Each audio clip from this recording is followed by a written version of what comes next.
তোমার দাদার না অনেক গরু ছিল, তাই দেখতে কনেও। এক গ্রামের এই মাথা তো আর ওই মাথা সব গোল ছিল লম্বা।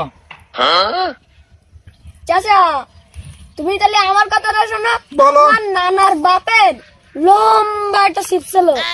লম্বা একটা ছিপ। তোর নানা বাপের সিপ দেখতে কোন জায়গায়?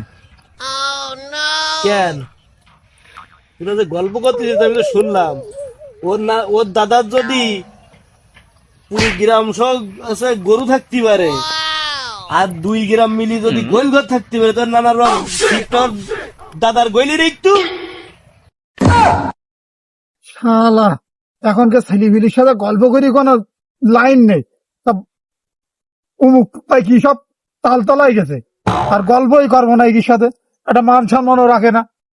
শালা শালা চাচা বুড়ো ঢ্যাম ঢ্যাম হয়ে গেলে আবার আমাদের সঙ্গে গল্প করতে আসে, আবার নাকি বলে আমরা পাকা।